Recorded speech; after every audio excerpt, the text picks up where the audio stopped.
নমস্কার, খবরের প্রথমেই দেখে নেব আজকের সংবাদ শিরোনাম। আতঙ্কবাদীরা বাংলাদেশ চালাচ্ছে, হিন্দুদের উপর হামলা নিয়ে হুঁশিয়ারি দিলীপের। ভোটে জেতার কয়েক মাসের মধ্যেই কৃষ্ণ কল্যাণীর বিরুদ্ধে বিস্ফোরক অভিযোগ তৃণমূলেরই নেত্রীর। 50 কেজি ধান বিক্রি করলে 5 কেজি এক্সট্রা, শুনেই রেগে লাল মমতা। আরজিকরের ছায়ায় এসএসকেএম হাসপাতালে সিটি স্ক্যান রুমে ফল সিলিং ভেঙে পড়ল। পাঁশকুড়ায় বিজেপি করার অপরাধে টিন দিয়ে বাড়ি ঘেরাও, তৃণমূল সদস্যের বিরুদ্ধে মারধরের অভিযোগ। 25 কেজির বেশি হরিণের মাংস নিয়ে যাচ্ছিল তপনকে, হাতে নাতে ধরল পুলিশ। হিন্দু জাগরণ মঞ্চের মিছিল ঘিরে ধুন্ধুমার, মাথা ফাটল পুলিশে, বিজেপিকে তুলোধনা কুণালে। কোটি কোটি টাকা দুর্নীতির অভিযোগ দুই তৃণমূল নেতার বিরুদ্ধে, ডানকুনি টোল প্লাজায় উত্তেজনা। প্রতিদিন সঠিক খবর নিয়মিত শোনার জন্য চ্যানেলটিকে সাবস্ক্রাইব করে পাশে থাকা বেল আইকনটি ক্লিক করে রাখুন পরবর্তী খবরের আপডেট পেতে। ইসকনের প্রাক্তন সন্ন্যাসী তথা চট্টগ্রামের পুণ্ডরিক ধামের অধ্যক্ষ চিন্ময় প্রভুর বিরুদ্ধে রাষ্ট্রদ্রোহ মামলার প্রতিবাদে উত্তাল হয়ে বাংলাদেশ। তারপর থেকেই বাংলাদেশের সংখ্যালঘুদের ওপরে ফের অত্যাচার শুরু হয়েছে বলে অভিযোগ। এই আবহে তীব্র প্রতিক্রিয়া জানিয়েছেন এপার বাংলার রাজনৈতিক নেতারাও। এবার বাংলাদেশের সংখ্যালঘুদের উপর অত্যাচার নিয়ে কড়া হুঁশিয়ারি দিলেন বিজেপি নেতা দিলীপ ঘোষ। একই সঙ্গে তিনি মন্তব্য করেছেন, সন্ত্রাসবাদীরা বাংলাদেশ চালাচ্ছে। পূর্ব বর্ধমান জেলার মন্তেশ্বরে বিজেপির সদস্যপদ গ্রহণ কর্মসূচিতে অংশগ্রহণ করেন দিলীপ ঘোষ। সেখানেই তিনি সংখ্যালঘুদের উপর অত্যাচার নিয়ে বাংলাদেশ সরকারকে কড়া হুঁশিয়ারি দেন। দিলীপ বলেন, বাংলাদেশে হিন্দুদের উপর অত্যাচার হচ্ছে, খুন করা হচ্ছে, সারা বিশ্ব সেটা দেখছে, তবে আমরাও হাত গুটিয়ে বসে থাকবো না। দিলীপ ঘোষ আরো বলেন, বাংলাদেশে কোনো সরকার নেই, আতঙ্কবাদীরা এখন দেশ চালাচ্ছে, এই রকম চলতে পারে না, বাংলাদেশের অবস্থা আফগানিস্তানের মতো হবে। দিলীপ ঘোষ জানান, বাংলাদেশের সংখ্যালঘুরা তাদের পূর্বপুরুষদের জমিতে দীর্ঘদিন ধরে রয়েছেন। ওপার বাংলার স্বাধীনতায় তাদের বিরাট অবদান রয়েছে, কিন্তু কিছু মৌলবাদী সুযোগ পেলেই বারবার তাদের উপর অত্যাচার করে জমি জায়গা দখল করে নিচ্ছে। গ্রেফতার হওয়ার পর রায়গঞ্জের তৃণমূল বিধায়ক কৃষ্ণ কল্যাণীর বিরুদ্ধে আদিবাসীদের জমি দখলের অভিযোগ তুললেন খোদ তৃণমূলেরই গ্রাম পঞ্চায়েতের সদস্যা। বৃহস্পতিবার এই অভিযোগে তোলপাড় রায়গঞ্জে। চরমের রাজনৈতিক তরজা। প্রেজেন্ট ভ্যান থেকে নেমেই বিধায়কের বিরুদ্ধে বিস্ফোরক অভিযোগ তোলেন তিনি।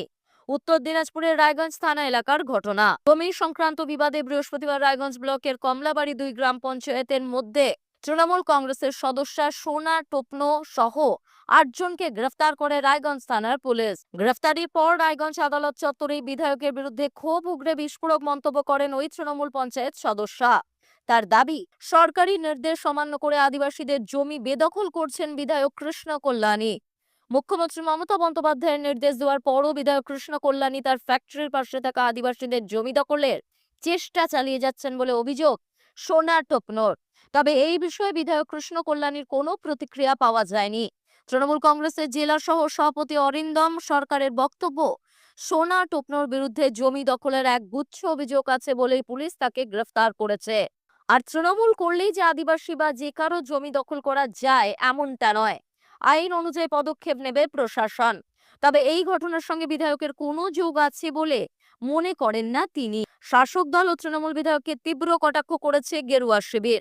বিজেপির জেলা সাধারণ সম্পাদক ফাল্গুনী চক্রবর্তীর দাবি, একসময় বিজেপিতে গিয়েছিলেন, এখন তৃণমূলে ফিরে এসেছেন কৃষ্ণ কল্যাণী। তার দাবি, অনৈতিক কারবারের জন্যই তৃণমূলে ফিরেছেন তিনি। প্রিয় দর্শক, আপনি কোন জেলা থেকে দেখছেন কমেন্ট করে জানাবেন। এবং আমরা এই ভিডিওটিতে 4000 লাইক ও 3000 সাবস্ক্রাইব টার্গেট করেছি, তাই আমাদের টার্গেটটি সম্পূর্ণ করবেন।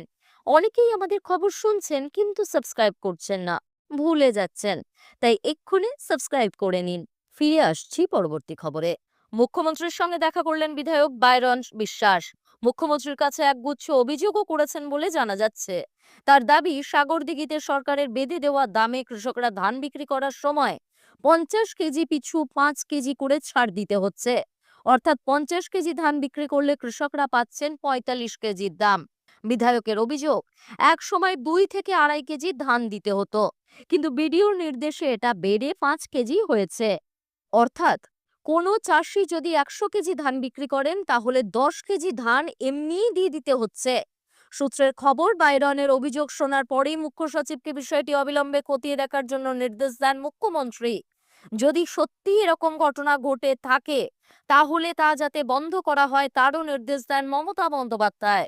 বিধানসভায় মুখ্যমন্ত্রীর ঘরে উপস্থিত অন্য বিধায়কদেরও মুখ্যমন্ত্রী বলেন, নিজেদের এলাকায় খোঁজ নিয়ে দেখুন এমন ঘটনা ঘটছে কিনা, ঘটলে অবিলম্বে বন্ধ করুন, সরকারকে রিপোর্ট করুন।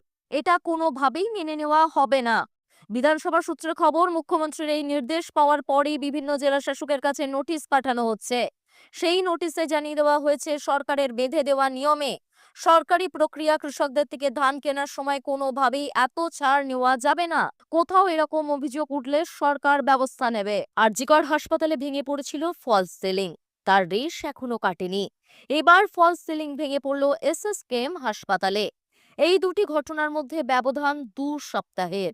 এই সরকারি হাসপাতালে ফলস সিলিং ভেঙে পড়ার ঘটনা নিয়ে আলোড়ন ছড়িয়ে পড়েছে। আজ বৃহস্পতিবার এই ঘটনাটি ঘটেছে এসএসকেএম হাসপাতালে সিটি স্ক্যান রুমে, যা নিয়ে জোর চর্চা শুরু হয়েছে। তবে এই ঘটনায় হতাহতের কিছু ঘটেনি। তবে এই ফলস সিলিং ভেঙে পড়ার কয়েক মিনিট আগে সেখানে লোকজন ছিল বলেই খবর। এই ফলস সিলিং ভেঙে পড়ার ঘটনা প্রকাশ্যে আসায় আতঙ্কের বাতাবরণ তৈরি হয়েছে। রোগীদের মধ্যে নানান রকম বার্তা ছড়িয়ে পড়েছে, যার অনেকাংশই গুজব। হাসপাতাল সূত্রে খবর, এই ফলস সিলিং ভেঙে পড়ার সময় সেখানে তখন কেউ ছিলেন না।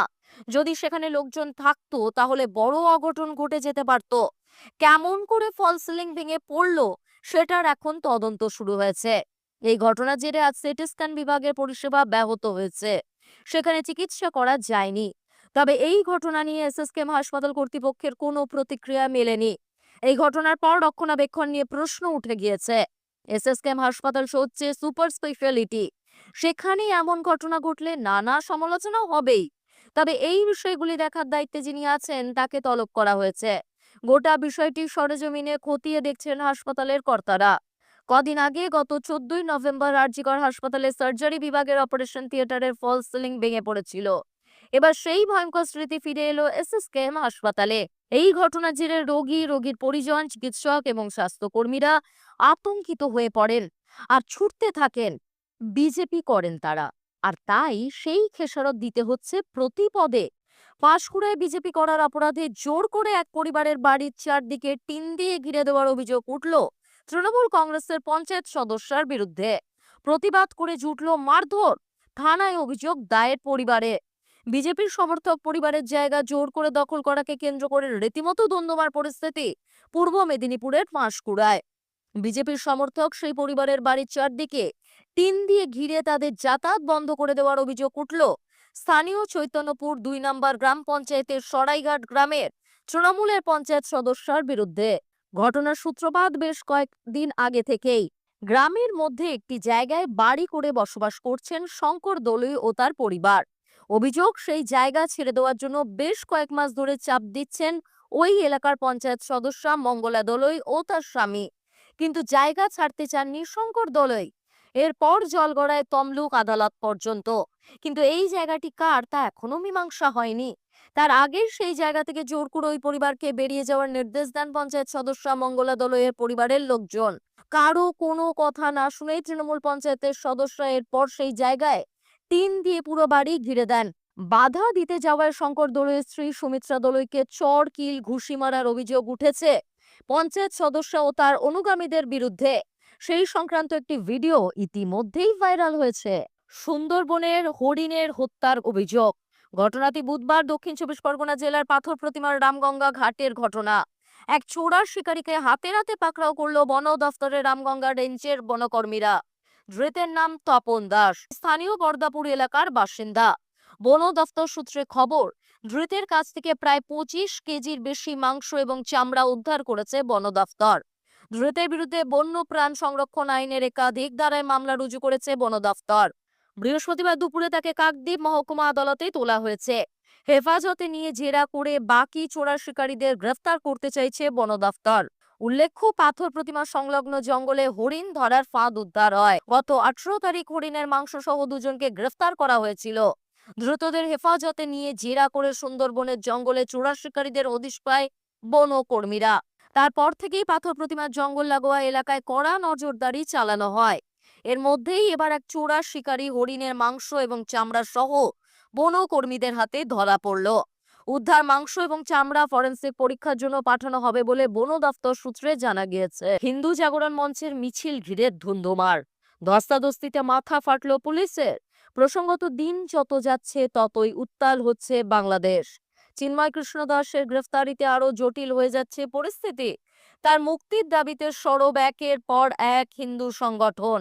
তার নিঃশর্ত মুক্তির দাবিতে সরব হয়েছে বিজেপিও। এদিন শিয়ালদহ থেকে পার্ক সার্কাস পর্যন্ত মিছিলও করে বিজেপি। কিন্তু মিছিল শুরুর কিছু সময়ের মধ্যেই শুরু হয়ে যায় ব্যাপক অশান্তি। পুলিশ মিছিল আটকাতেই একেবারে ধুন্ধুমার কাণ্ড। লাঠিচার্জ করতে দেখা যায় পুলিশকে। কার্যত রণক্ষেত্রে চেহারা নেয় বেগবাগান। আন্দোলনকারীদের চাপে ভেঙে যায় পুলিশের ব্যারিকেডও। বাংলাদেশ ডেপুটি হাইকমিশনে ডেপুটেশন দিতে চাইছেন আন্দোলনকারীরা। তাদের অভিযোগ, শান্তিপূর্ণ মিছিল আচমকা আটকে দেয় পুলিশ। তাতেই পরিস্থিতি উত্তপ্ত হয়ে ওঠে। বেশ কিছুক্ষণ পুলিশের সঙ্গে তর্কাতর্কিও করতে দেখা যায় সংগঠনের নেতাদের। কিন্তু তারপরও স্বাভাবিক হয়নি পরিস্থিতি। ধস্তাধস্তির মধ্যেই এক পুলিশ কর্মীর মাথা ফেটে যায় বলে জানা যাচ্ছে। এদিকে এই ঘটনাকে কেন্দ্র করে যখন ধীরে ধীরে সরগরম হচ্ছে রাজনৈতিক মহল, তখন বিজেপিকে এক হাত নিতে দেখা যায় তৃণমূল নেতা কুণাল ঘোষকে। তার দাবি, অশান্তি করতে গিয়ে বাংলাদেশ ইস্যুকে ঘেঁটে দিচ্ছে বিজেপি। রাজনৈতিক ফায়দা তোলার চেষ্টা করতে গিয়ে বিশৃঙ্খলা করছে। তৃণমূল শ্রমিক সংগঠনের দুই নেতার বিরুদ্ধে কোটি কোটি টাকার আর্থিক দুর্নীতির অভিযোগ তুলে ডানকুনি টোল প্লাজায় বিক্ষোভ তৃণমূল শ্রমিক সংগঠনের কর্মীদের। এমনকি দুই নেতার অপসারণের দাবিতে বিক্ষোভ দেখান ডানকুনি টোল প্লাজা তৃণমূল শ্রমিক সংগঠনের কর্মীরা। টোল প্লাজার গাড়ি ব্যবহারের অভিযোগ উঠেছে জেলার এক বিধায়কের বিরুদ্ধে। বিষয়টি নিয়ে কটাক্ষ করেছেন আইএসএফ বিধায়ক নওসাদ সিদ্দিকী। প্রসঙ্গত, ডানকুনি টোল প্লাজা কাদের দখলে থাকবে এই নিয়ে তৃণমূল শ্রমিক সংগঠনের দুই গোষ্ঠীর লড়াই দীর্ঘদিনের। এবার তৃণমূল শ্রমিক সংগঠনের নেতাদের বিরুদ্ধে কোটি কোটি টাকার আর্থিক দুর্নীতির অভিযোগ এবং টোল প্লাজার কর্মীদের উপর অত্যাচারের অভিযোগ তুলে বিক্ষোভ দেখালেন তৃণমূল শ্রমিক সংগঠনের আরেকটি গোষ্ঠী। ডানকুনি টোল প্লাজায় আর্থিক দুর্নীতির সাথে যুক্ত তৃণমূল শ্রমিক সংগঠনের সম্পাদক নিসার আলী মল্লিক ও সহ সম্পাদক নিতাই দে অভিযোগ সংগঠনের কর্মীদের। তাদের আরো অভিযোগ, সম্পাদক নিসার আলী মল্লিকের ছেলের নামে ডানকুনি টোল প্লাজায় গাড়ি ভাড়া বাবদ প্রতি মাসে 63,000 টাকা পান, অথচ সেই গাড়ি জেলার কোনো এক বিধায়ক ব্যবহার করে বলে একটি ছবি প্রকাশ্যে এসেছে। তাতেই চটেছেন শ্রমিকরা। অন্যদিকে তৃণমূল শ্রমিক সংগঠনের শহর সম্পাদক নিতাইদের বিরুদ্ধে আরো অভিযোগ, তিনি নাকি কর্মীদের কাছ থেকে তাড়িয়ে দেওয়ার ভয় দেখিয়ে দিনের পর দিন অত্যাচার চালাচ্ছেন। সংগঠনের তহবিলের টাকা নয়ছয় করে মুনাফা লুটছেন। দুই নেতার অপসারণের দাবিতে উত্তপ্ত হয়ে ওঠে ডানকুনি টোল প্লাজা এলাকা। বিক্ষোভের খবর পেয়ে ঘটনাস্থলে যায় ডানকুনি থানার পুলিশ এবং পরিস্থিতি নিয়ন্ত্রণে আনে। টোল প্লাজায় মোতায়েন করা হয়েছে পুলিশ। যদিও দুই নেতা তাদের বিরুদ্ধে ওঠা অভিযোগ প্রসঙ্গে কোনো মন্তব্য করতে চাননি। অন্যদিকে ডানকুনি টোল প্লাজায় ভাড়া দেওয়া গাড়ি কিভাবে জেলার এক বিধায়ক নিজের কাজে ব্যবহার করেন তা নিয়ে প্রশ্ন তুলেছেন আইএসএফ বিধায়ক নওসাদ সিদ্দিকী।